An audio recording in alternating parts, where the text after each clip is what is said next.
petit peu de votre parcours? J'ai fait l'école des beaux-arts, qui dure sur un cursus de 5 ans. À l'époque, quand je l'ai fait, il y avait plusieurs sections. Il y avait une section art, design et communication.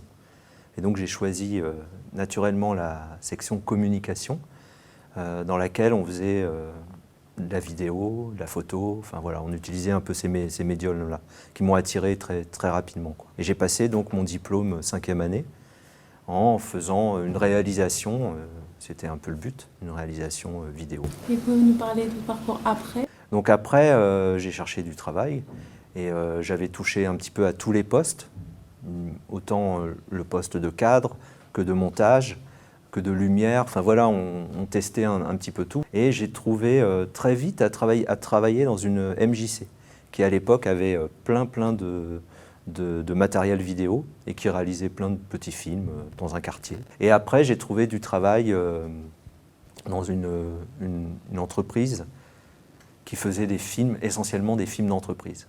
Et là, j'ai appris vraiment sur le terrain à faire du film d'entreprise, chose que je n'avais jamais fait. Je faisais beaucoup de films entre guillemets artistiques, des films de danse, des films de recherche, de création, des essais vidéo. Voilà, je testais plein de choses. Et le film d'entreprise, c'était du concret. Il y avait une commande, un vrai cahier des charges.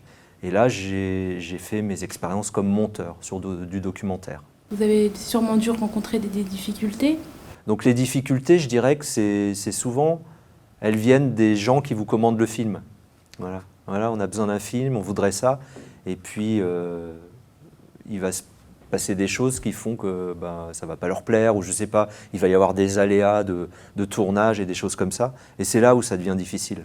Comment gérez-vous tout le stress d'avant-tournage ou même pendant? Vous avez une technique, un rituel? J'ai ni technique ni rituel. Dans nos métiers, il faut vraiment se préparer, faire une préparation, mais sans faille.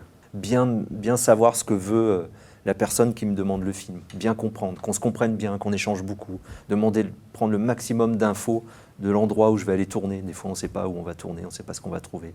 Puis après, c'est de bien s'entendre avec les gens pour qui on travaille.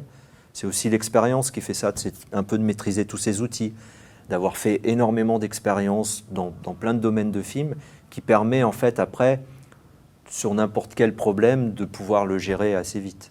S'il y avait une qualité pour vous qu'il faudrait pour devenir réalisateur, quelle serait-elle? Il faut être rigoureux, quoi.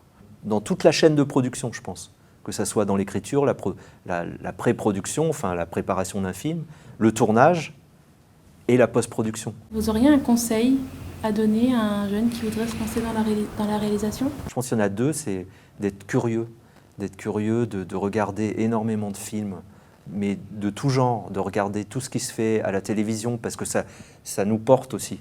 Puis sur les réseaux sociaux aussi, mais je dirais, ce qui nous tire vers le haut, c'est aussi le cinéma. C'est la créativité, mais dans toutes ses formes. Et essayer de se poser des questions, comment c'est fabriqué, comment ils ont fait, aller se documenter, enfin voilà. Donc curiosité. Puis après, le deuxième, c'est faut y aller, quoi. J'avais un prof aux Beaux-Arts, il disait, bon, faut mettre les mains dans le moteur. Il faut mettre les mains dans le cambouis, quoi. C'est, alors, prends ta caméra et chauffe-la. Tu vois, sors et fais des images, essaye plein de choses. Et voilà, ça va venir aussi comme ça, quoi.